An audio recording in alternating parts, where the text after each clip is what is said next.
So hi everyone, welcome back to MIAC's Artist and Scholar Dialogue series, where MIAC staff and curators are speaking with different artists and scholars about their work, the impact the pandemic has had on their practice, and just what they've been up to in the past several months. My name's Lilia McEnany, and I am a curatorial assistant at the museum. And today we're going to be speaking with Cannupa Hanska Luger. Luger is really hard to describe in one sentence, but I'll take a stab at it. He's a multidisciplinary artist who combines social collaboration with craft to visually communicate stories about indigeneity. But before we start chatting with Cannupa, I'd like to briefly acknowledge the place where this conversation is happening, at least on my end, and even though we are in a virtual space, in Okopoge within the Tewa world. As a non-native person living in so-called Santa Fe, I am a guest in the ancestral homelands of the Pueblo people, and I wish to acknowledge all of the native folks, past, present, and future, who walk on these lands. So thank you, Cannupa, for joining us. I'm really excited for this conversation. And so for viewers who may be new to your work, I thought we'd just start with a brief introduction, who you are, where you're from, what you do.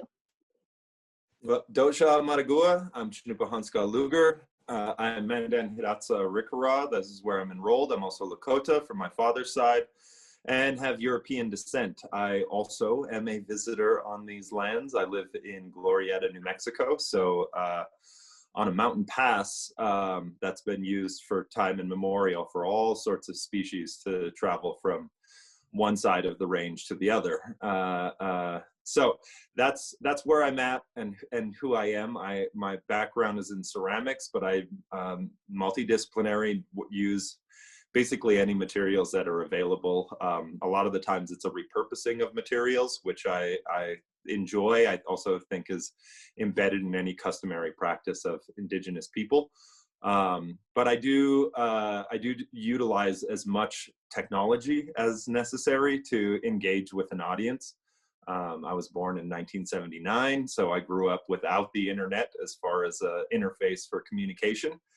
But that's not the world we live in anymore. The world we live in today during COVID times is a lot of digital interface. And so as a sculptor, I've been really thinking about ways, even before this pandemic, how to engage with a three-dimensional object to a two-dimensional interface. And so a lot of video work, drone footage, different aspects of transforming a three-dimensional reality into a two-dimensional experience, you know, has been kind of some of the directions my work has been going. That also, an extension of that, just to engage with the audience, is a social engineered projects that I work on. And these are projects that I utilize social media as a platform to engage with audiences to participate in the making of work rather than the viewing of an object. You know, I truly believe that that art to me is something that is a process, you know, and it's been intergenerational. The things I've learned from ancestors before me, and I am just the edge of this, you know, incredible wedge flying towards the future. And so with that being said, I believe that art is a action, you know, it is an active experience and not a passive experience. But the way we present work presently is through institutions and galleries and transform art into a noun so that it can be a commodity. But what I've realized by doing these social engineered projects is that you can engage with an audience to have ownership of work without having to possess it.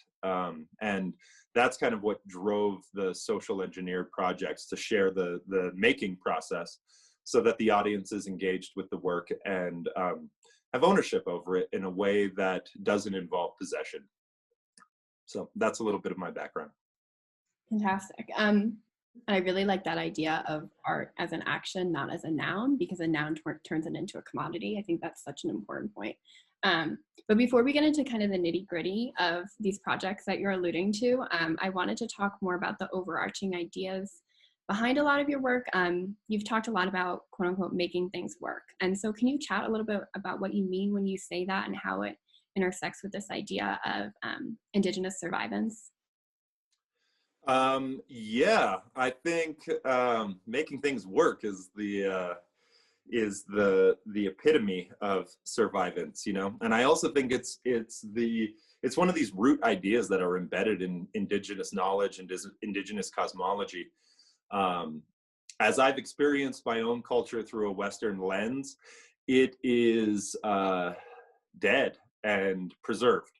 And in that preservation, I think that's the model that every institution, museum, or gallery kind of works through, is the preservation of culture. But as a maker, as an artist, as doing the work, I believe that culture is dynamic as well, and it's fluid. And artists and people, I mean, human beings, are in the process of maintaining culture rather than preserving it. And I think the maintenance of culture is how these things have survived for eons before the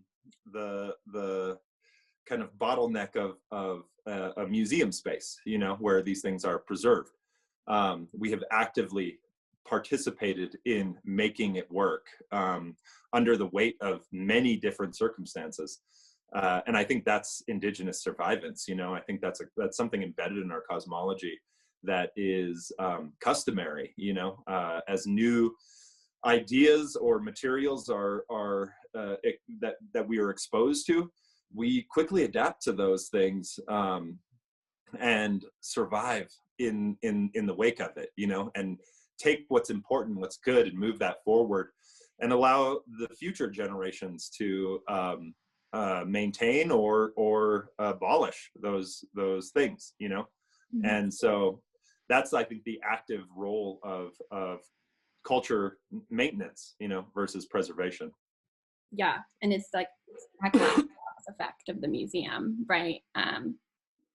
Where everything just becomes stuck in this one particular time, in this one particular place, without any connection to the outside world. Like you said, it becomes dead. So this museumification effect. But I mean, you do still work in museums, and you, I think, have at least 4 major exhibitions that are up right now. There's one at Site, the Hood at Dartmouth, the Herd, and the Denver Art Museum. So for the sake of time, I just like to focus on a few of these projects. And I'd like to start with the Hood Museum, where you installed Belonging, a mixed media life-size buffalo skeleton, which I think is from 2019. So can you talk a little bit about your thinking behind that work? And yeah. Yeah, the work was originally created for a gallery in Albuquerque, 516 Arts, and they were doing a project with UNM around species death, and how that is going to have a ecological, economic, and total catastrophic effect on human experience, possibly even with the research is saying before even our climate environmental collapse. Like species collapse is kind of a more pressing impact on our experience as living things on this planet. And so they were looking specifically at creatures along the Rio Grande and species disappearance within that region. And so the buffalo piece that I was working on, or the Belonging piece, was looking at that kind of like history of what is the trophic cascade of removing an apex species from your environment. And being from North Dakota, being river people, the removal of the buffalo just had a catastrophic effect on our environment. And we don't talk about it so much, but I'm from the plains, and the grasslands of this country are one of those environments that without having buffalo on it, it's nearly impossible to bring it back to what it was. There are aspects of its physiology that actually have a trophic cascading effect on the entire environment. So the way that their hoofs splay, there are grass seeds that will unhusk themselves and be able to be planted by their weight and the way their hoof splays. It rolls the husk of their seed Not to mention like all of, without that seed, then what birds, and then without those birds, what coyote and small animals, and then without them, what, there's just like a cascading effect of that. And so the idea for belonging was to put a buffalo in the river way upstream, and use the river as a model for time. And as we talk about species disappearing now, what's their relationship to the absence of an apex species like the bison on the North American plains, and how has that affected our rivers? How has that affected the plants and the animals, the fauna? How has that affected the insects?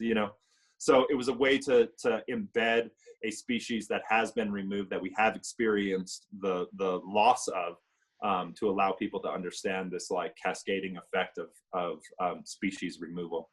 And so belonging is a life-size ceramic mixed media buffalo that is a placeholder for that, is embedded in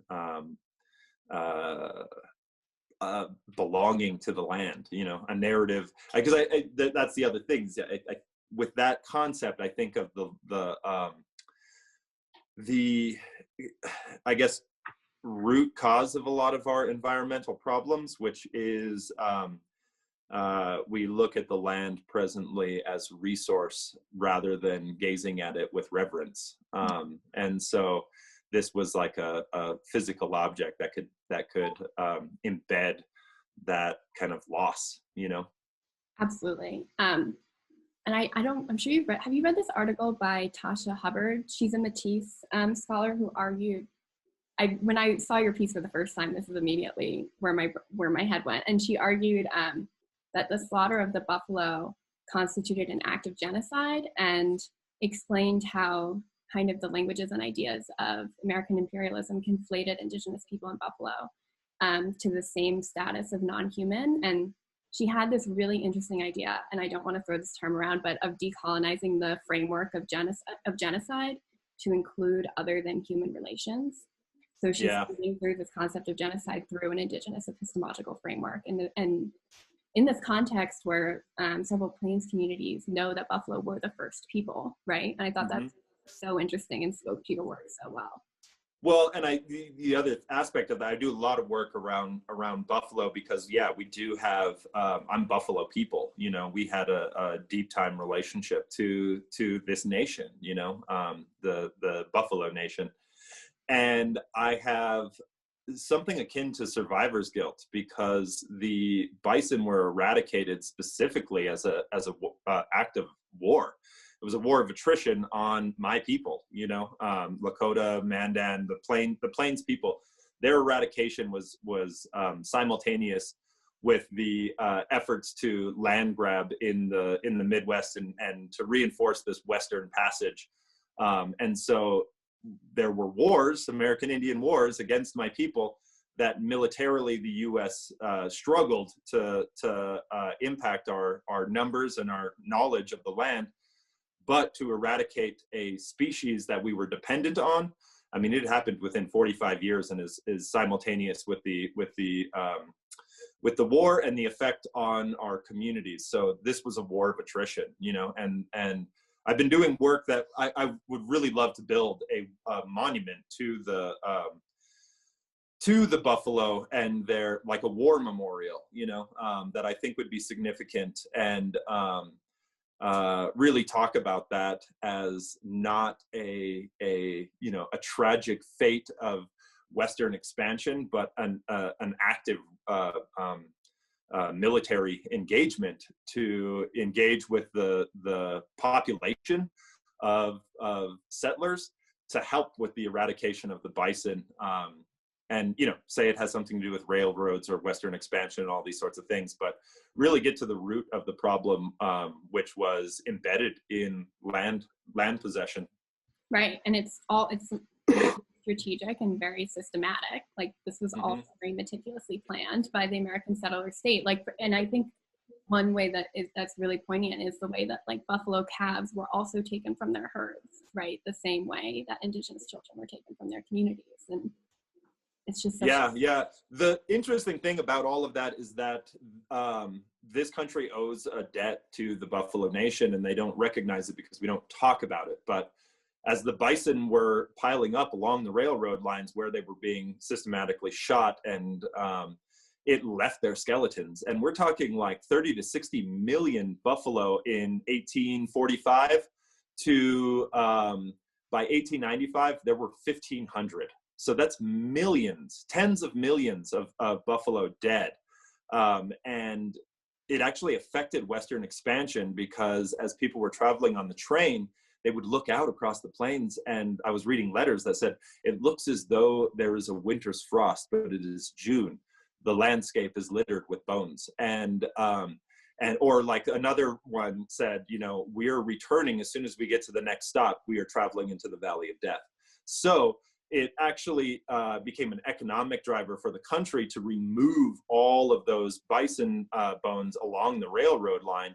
And that's where, I don't know if you've ever seen, this is like where my research began, is I grew up with that image of this pyramid of buffalo skulls. And I always thought it was just like a show of force, you know, like something that this country could like create as an image to talk about how industrious it is. But I was like, that's never enough. This country is industrious. So what were they doing, and why were there piles of skulls? And so my research into that question exposed the fact that all of those buffalo bones, the reason why there were piles of skulls is because they were collecting those bones, depositing them at train depots, and hauling the bones off to be incinerated. And once they incinerated the bones, they came up with two core materials, calcium bicarbonate and bone black for pigment. So these were the two industrial repurposing of buffalo back into the landscape at a period of industrial revolution in this country. And calcium bicarbonate, for the most part, was used and given away in large bags to settler farmers along the Midwest. And there was actually a distinct layer in our terrain of calcium bicarbonate, because it is slow releasing fertilizer. And so all of the bread, corn, soy, wheat, all of the things that we use as agricultural economic things for this country have been drawing from the bison bone. There was so much calcium bicarbonate that they also used it in the preliminary efforts to create steel.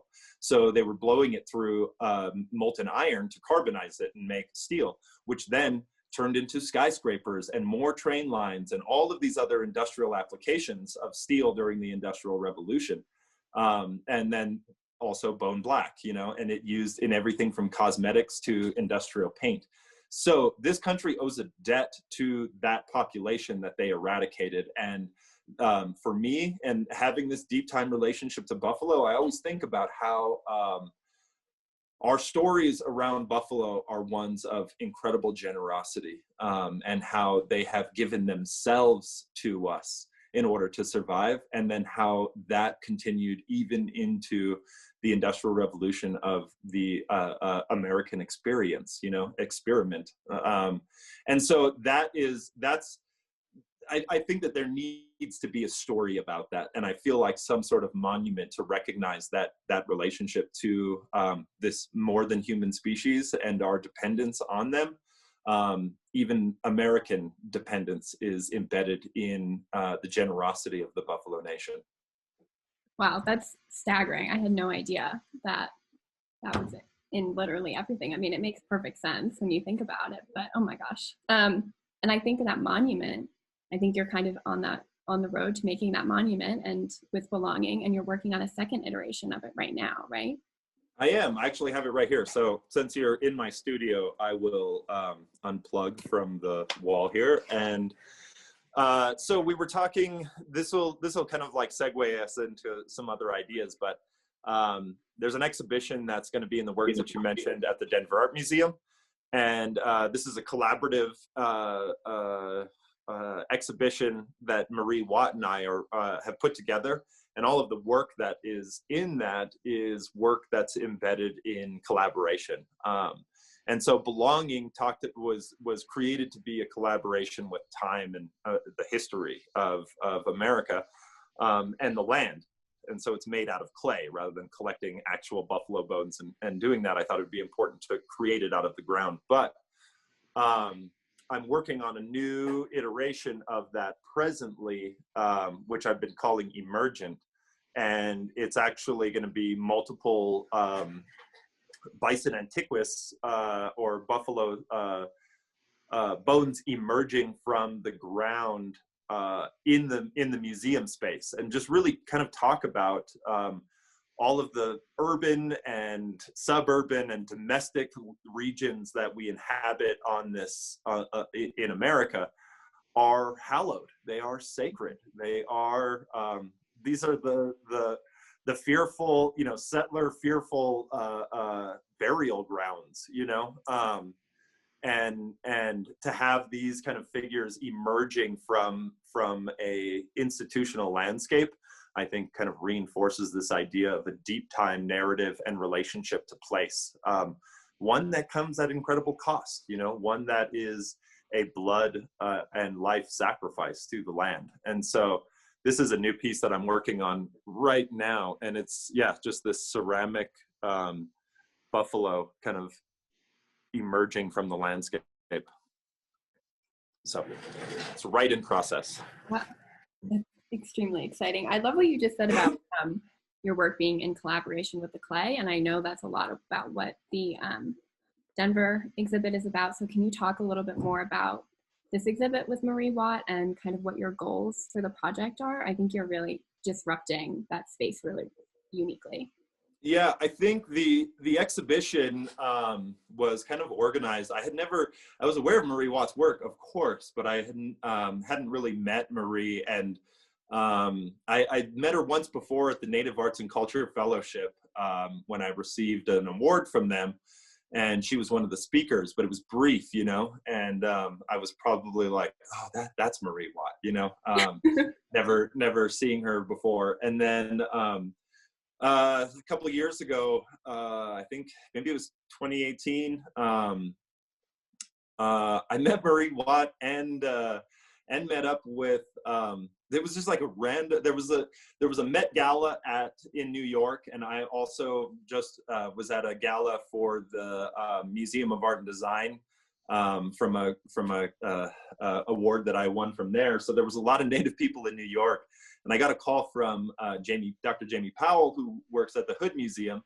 And she was like, you got to come down here right now. Here's the address. And I walked into a karaoke bar randomly. And there was like tons of Native people and curators in this like little tiny room singing karaoke. And Marie Watt was there, and John from the Denver Art Museum was there. And so we just kind of like all hung out a little bit, but I think that triggered this kind of like idea possibly in John to do an exhibition with Marie Watt and I. And as we started talking about the work and each other and our practices, we really recognized that there was an overarching theme of social engagement and social engineered projects. How both of us have a background of making work collaboratively and inviting the public to participate in the creation of work. So we leaned into that, and the exhibition is called Each Other. And so all of the work that's in this exhibition is work that we generated through collaboration in one way or another in all of its multiple forms. And really to lean into the idea that the celebration of individual artists is like a myth, that we are all dependent on one another, and that if we really exclaim about the efforts of many to create things together, it absolutely undermines those sorts of like mythic models that our current economies are embedded in, And so Marie Watt and I started to like really pick out some of the objects that they wanted for the exhibition, and we were like, look, we're giving you all the ones that we really worked with people, or there's a specific connection to landscape or environment or time, where there has been a deep kind of meaningful collaboration where we as the individual artists, grew by making an effort of many. And so with that being said, you know, the title piece for this exhibition is another one of these social engineered projects that I talked about earlier, which is called Each Other. And it just closed December 1st, but we were asking people to embroider onto bandanas and embroider your experience within the last 6 months or however long of social isolation, the civic duty to like be ungovernable or restless, you know, and challenge our political systems and our systemic kind of racism. All of these things utilize the bandana, and the bandana has been used throughout history as a way to protect yourself, you know, whether that's your identity or your lungs, you know. And so the exhibition, the title piece for the exhibition changed in relation, because we were having this conversation about making this piece before COVID, but we adapted it and shifted it to relate to COVID as a way to engage with an audience. And we were going to have a lot of other kind of like participatory experiences, but once COVID came into play, Marie Watt and I really, she was like, look, the way that I do things are not healthy, you know, as far as social collaboration. So let's look at the model that you use for social engagement. And we decided to make a video on how to, what we're asking for, you know, and it was the model that I used for social engagement work, which is create a small video, put it out through social media, and allow the audience, give them a prompt, you know, and see how they respond. And so we prompted them with a video on taking a bandana, bunting it into a triangle, embroidering on the bottom, anything really, like what's your experience? How would you describe that, whether that's text or images, and then send that to us. And what we're going to do with with those bandanas is we were looking at these ideas of like shelter and security and also like dependence on one another, interdependence, you know. And so we were like, okay, what is shelter without a roof? You know, what is these secure places? And Marie has a background of making these large canid forms, and we decided like that's it. You know, at the breast of your mother is the most secure place that perhaps we're always longing for in our you know efforts. And it's not a home, you know, it's not a building, you know. But it is security, and it is comfort, and it's all of those things that shelter could be without it being a physical object, you know, a physical location.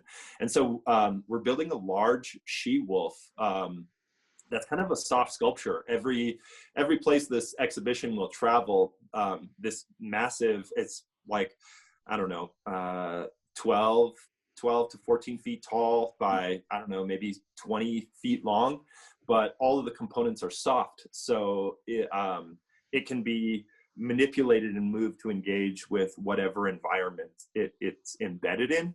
And we're like, and it's laying down in repose as a she-wolf would breastfeed its children. And so the audience is invited into that kind of sacred space of security and shelter.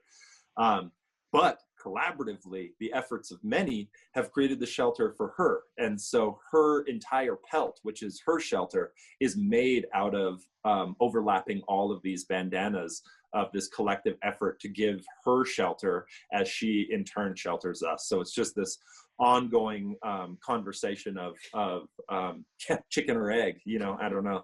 Right. Wow, I can't wait to see that. That sounds completely incredible. And I really, to lean into this idea of social engagement and art as action and collaboration, I wanted to kind of pivot a little bit to talking about your performance art, which is just hugely dynamic and powerful. And one thing that I found particularly interesting in your work are your site-specific land acknowledgements. Land acknowledgements have started to kind of become co-opted in this very neoliberal way, where people aren't tangibly thinking about what it would mean to return the land. And you're kind of rethinking the practice in a way that breathes maybe new intentionality into the idea. And I was wondering if you could chat a little bit about what land acknowledgements mean to you in that context. Yeah. Well, I don't know if I've seen a truly like land acknowledgement from an institutional level. What I've seen quite a bit, and I think it's an important start, is a recognition of the people who have been on the land prior to settling, Western expansion and settler colonialism.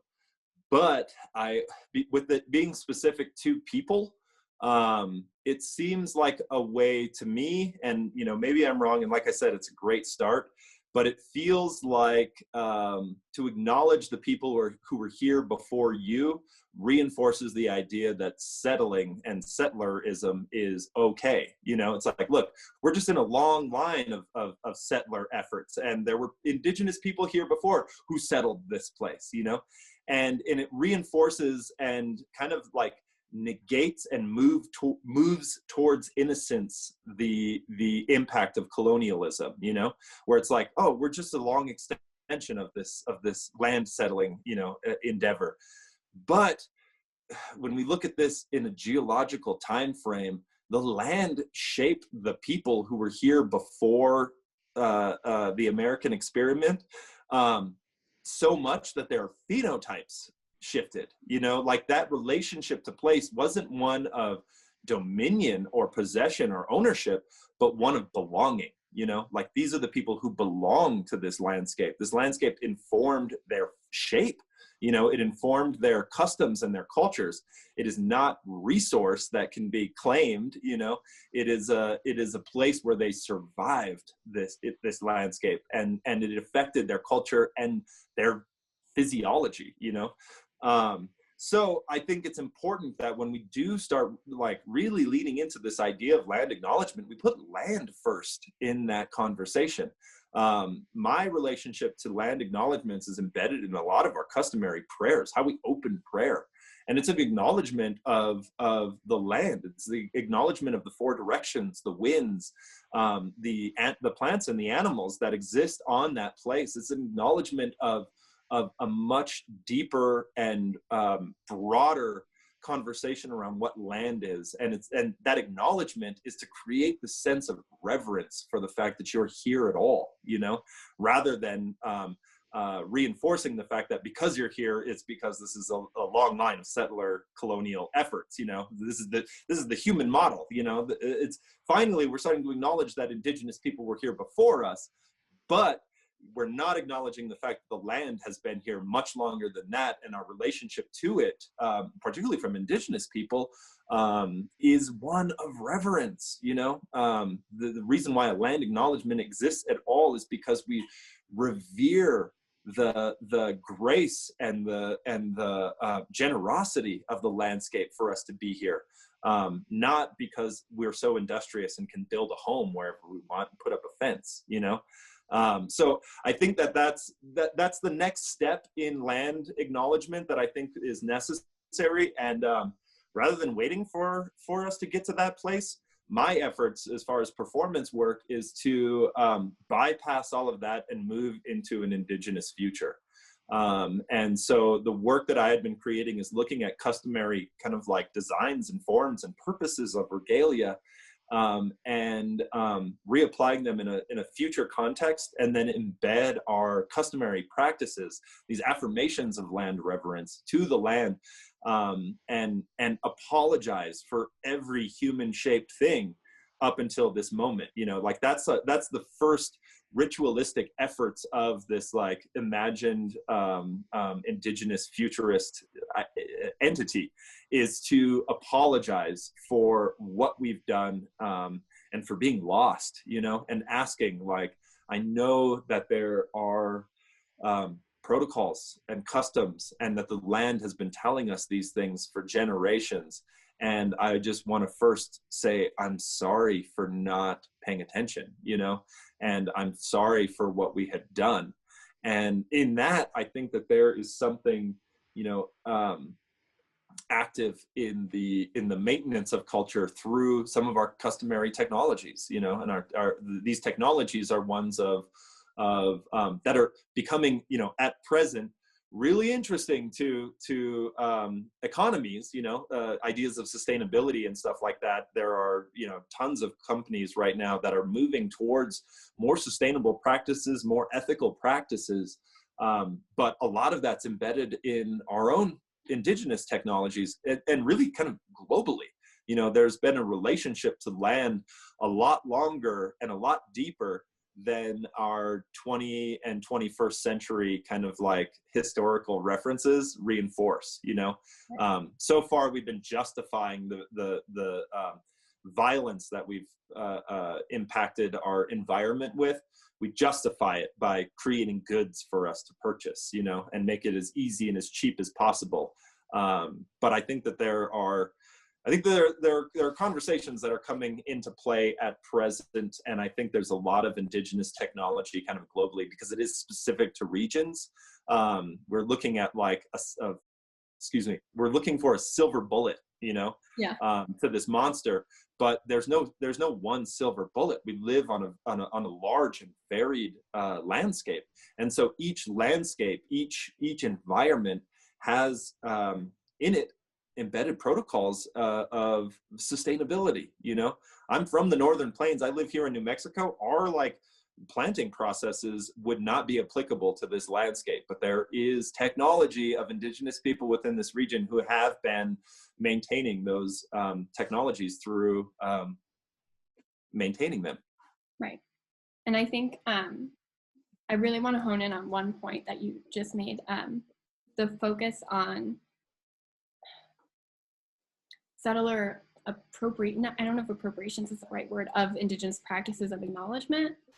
Would you maybe phrase it that way? And thinking more broadly about appropriation, and so much of your work focuses on popular narratives about indigeneity that are based in these myths perpetuated by settler colonialism in the so-called United States. And in a discussion maybe a few years ago for MOCNA, I saw that you explained how society compartmentalizes identity to the lowest common denominator. And I thought that was such an interesting way to explain this point. So can you talk a little bit more about that and how you see your work through maybe these these site-specific land acknowledgements, disrupting these social practices of stereotyping and appropriation and settler performance of acknowledging? Yeah, well, I think all of that's embedded in, I am not any more a victim of that than you are. I am not a victim any more of that than my oppressor is. We've maintained this narrative of control, and I think the lack of understanding makes it easy to move into these places. There's a tremendous amount of guilt and shame and fear in not relating to place, and I think about that even in context of like indigenous art and native art. The heart of native art was created to give the displaced European American population a deep time relationship to place. I think there was a longing to belong to this landscape, and I recognize the privilege that I have of actually having that belonging, but I don't think that it's not possible for people to do that. I just think that they need to participate in the protocols of indigenous voices and experiences in order to move out of that place of dominance. I have incredible sympathy, if not empathy. I don't know if it's empathy, but I have sympathy for that sense of loss, and what I see is our economy and our practices kind of like as a society is without that relationship to place, there is a hole in us, a longing, and rather than belonging to the land, the hole is filled with belongings. Belongings don't make you belong. And so I think about that in relationship to native art. Like creation of this like narrative of traditional, is reinforced not by necessarily us, but by the market, because it wants to have a historical object, so that when they open up the table to a dinner party, they can express how they belong to this place because they've purchased work that has this historical reference and a deep time relationship to place. This is why Mount Rushmore, this is why monuments all over this country, it's because it wants to belong to this place and create a nation and a narrative of geography and geology and an embedded history in that. But it's not possible with the idea of dominance. You have to submit to the will of the land, and that's what Indigenous survivance has been. Like I said, you belong to it. It does not belong to you, and so a lot of the narratives that unfold that are embedded in like today's kind of even political standpoints of decolonization and land back and appropriation and all of these sorts of things, I think about them in relationship to, this is not our land, and as long as we keep thinking about that, the idea of institutional impact and systemic racism and all of these kind of things, as long as we keep talking in that vein that it belongs to us and we need it back and this has been taken away from us, reinforces our victimhood in that space. But really, truly, I believe we belong to it, and there is no fence, there is no highway, there is no border that can separate you from that belonging. And I think in the human experiment, somewhere along the line, somebody decided that there was this narrative of man versus nature, this intrepid endeavor to tear yourself away from that landscape. And I think that's the original wound that has been dug in and opened up and reinforced through our systems, industrialization, consumerism, all of these kind of like capitalism, all of these things that have like generated out of this initial wound is, you are not separate from nature, you are not removed from it. This is an idea, and it's violent, and it's hurtful. And out of that violence and that harm, you look into psychology, and the core base thing is hurt people, and that's, I think we've been playing a long game of telephone of that initial wound. Yeah, so I don't know if that answers your question specifically, but I think that leans into the idea of Indigenous protocol and customs and even appropriation of those things, and then also reducing us to a one-dimensional entity. All of those things reinforce this idea of dominance and control. Like the effort to experience one another as nature changes that whole dynamic. If we can remove ourselves from the land, then we can remove ourselves from one another, and you create the idea of other out of that separation, that initial wound. But if you recognize yourself as an extension of the land, as an extension of nature, as extension of life, then where do I end and you begin? If that's something that we celebrate and move forward. Yeah, and I think that really just gets at the heart of everything that we've been talking about, this idea kind of versus relationality versus ownership, right? And disrupting this narrative of the traditional is extremely important, especially in museum context and art market context. So in that vein, I'm wondering if this is a huge question, but can you talk about maybe why it's important to tell stories about Native people right here, now, today, specifically in relationship to this myth around tradition and authenticity? Yeah, I think like I said, I was born in 1979. I grew up and all of my heroes were ghosts, they were sepia photographs of warriors and chiefs that somehow made it through the popular culture narratives, you know, as something that we can relate to. You know, every film that I saw as a child growing up didn't embed us in any sort of contemporary context. It embedded us in a historical relationship. And I think that there is psychological effects of not having living heroes, you know? And then on top of that, to be viewed as a one-dimensional character when you are experienced in popular culture, you know, doesn't give any depth or complexity. What I think is important about people maintaining indigenous knowledge and sharing it forward into the future is that it opens up that one-dimensional character into a varied and complex and contradictory people, you know? And so I'm always really kind of fascinated with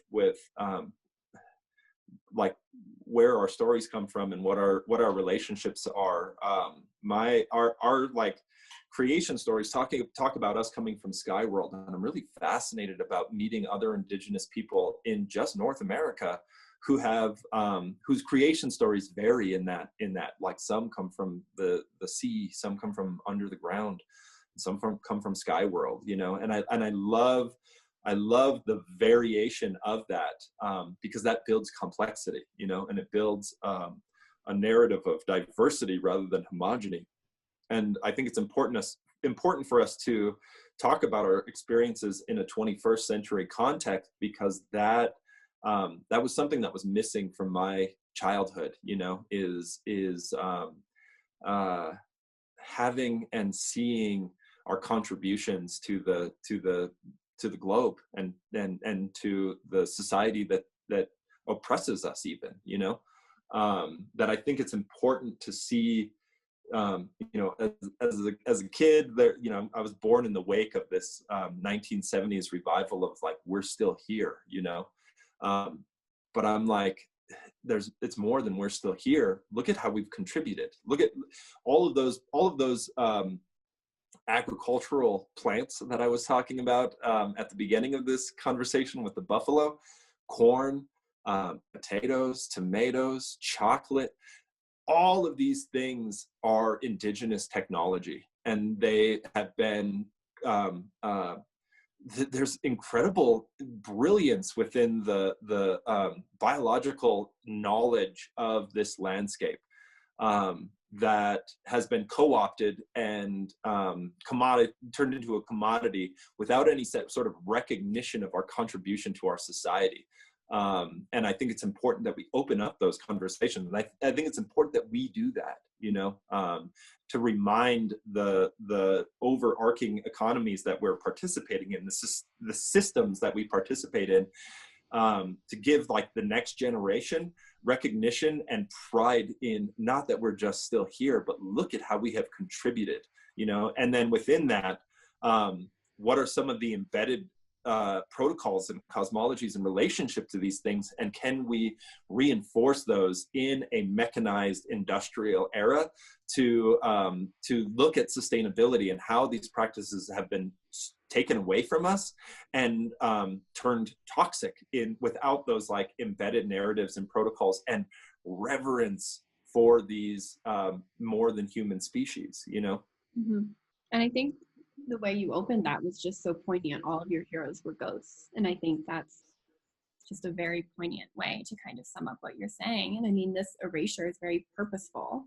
I mean, it was the idea of indigenous technology was purposely erased from the way that people are socialized. And this goes back to our earlier conversation about envisioning a future that reckons with capitalism and environmental degradation and just the immeasurable disaster of American settler state, right? To envision this place where we can live within the land rather than on the land. And that is incredibly linked with our current situation with the pandemic.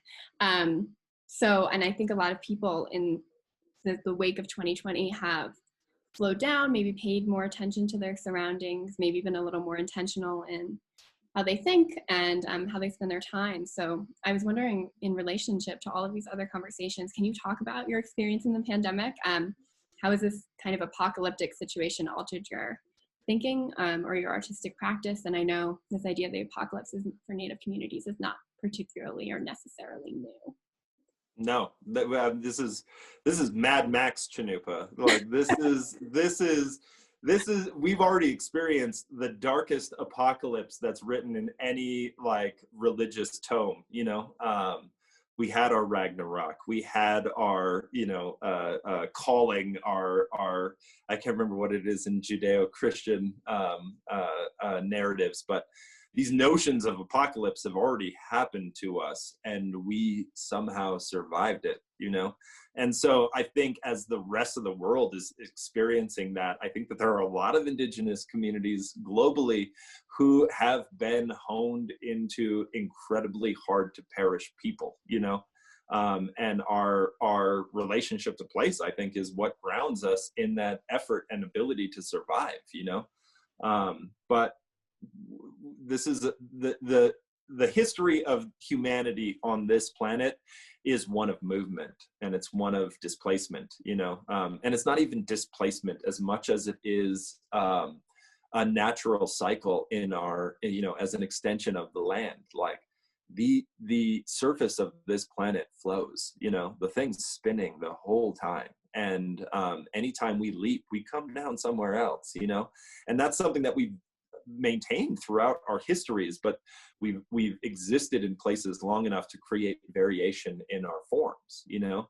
I think all of that's really interesting because, yeah, the pandemic has slowed us down, you know, that movement of and capacity and ability even to navigate landscapes and borders, you know. We're coming into this age and period in human history that is incredibly nationalized, you know, and in that nationalism, the restriction of the fluid movement of people is reinforced. But once again, like even our economies are embedded, and that movement is necessary, you know. So how do we challenge all of those things? And I think it's really interesting because even in the wake of national kind of like efforts, colonial efforts, all of this stuff, it all seems to be embedded in these nation ideas, you know, this idea of dominating the land, you know, each border is a narrative of land dominance, you know. This is as much as our king can control, you know, anything beyond that, and it begins to collapse, you know. But you know, I think about the expansion of people, and particularly like settler colonial efforts, is not one of nations as much as it is one of companies and corporations. And as long as we keep, you know, focusing on the shaking hand that is like nationalism, we're not looking at what's actually driving these efforts. The darkest and most violent of colonialism that we're experiencing presently is extractive colonialism, you know, and in that, people don't necessarily move, but the goods from those landscapes are stripped away from those environments and returned to smaller areas. That's a corporate effort, you know what I'm saying? Like that is not a nation's effort. That might be where these things are deposited, but these are the income from that, the economic value of that is distributed to very few people, very few entities, you know, and those entities are these corporations.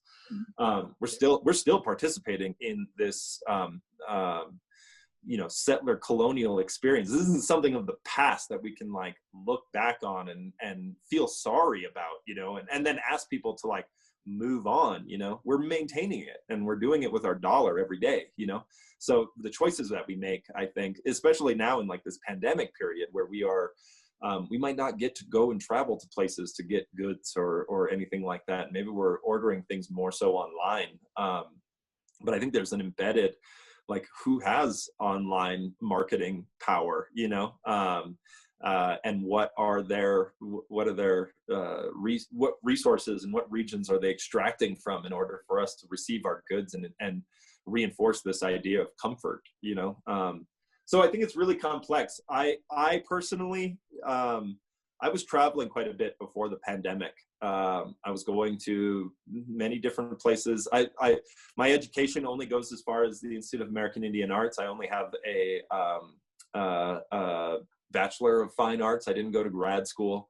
And so to be embedded in any sort of academic circles, I had to hustle rather than, go to grad school and get all of these introductions into academia and stuff. So it was really a process of traveling to places and having conversations.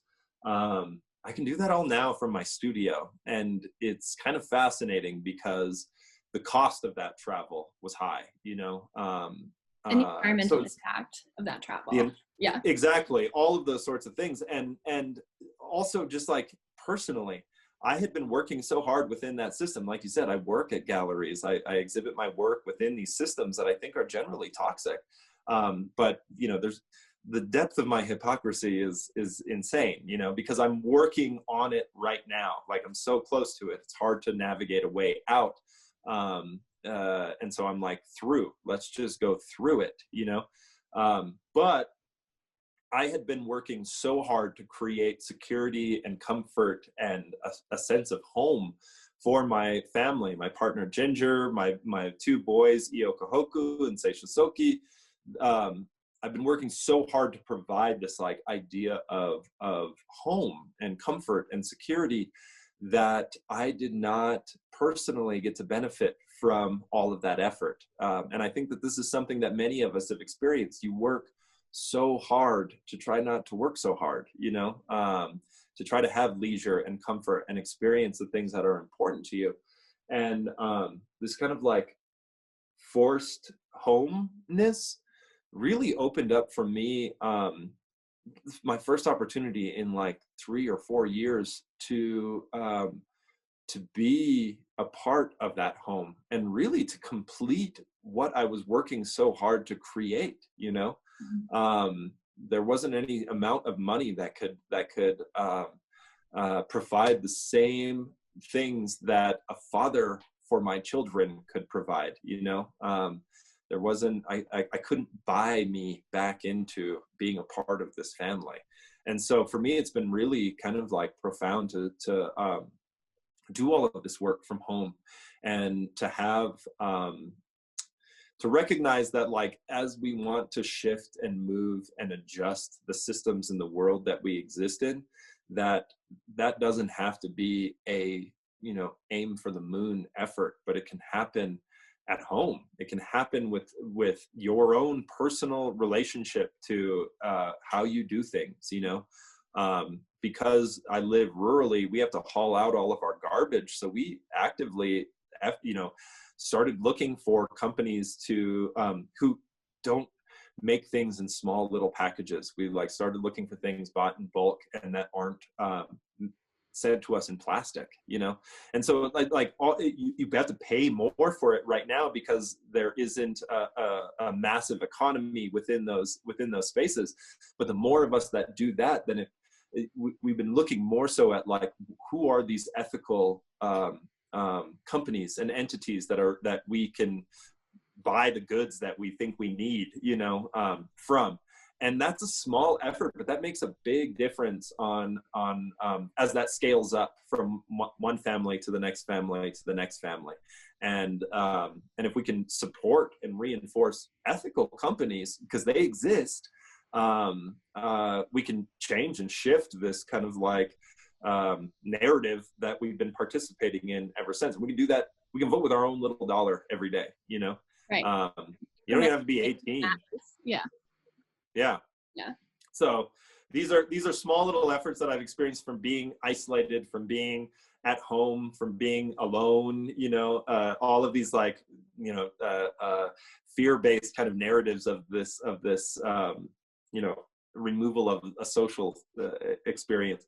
But I've had incredible returns on that from my immediate community, which is my small family, and I think a lot of people are having that experience as well, so I'm really fascinated to see how that kind of like mental growth and relationship to our immediate families through like this forced pandemic experience, how that changes the way we move forward from here, you know? Yeah. And how Kind could of it not? fascinated. Yeah. How could it not? Exactly. So I think that's a good place to end, unless there's anything else that you wanted to chat to my audiences about. No, I think that's good. Cool. All right. Well, thank you everybody for joining us, and thank you, Cannupa. Yeah, you're welcome. So long.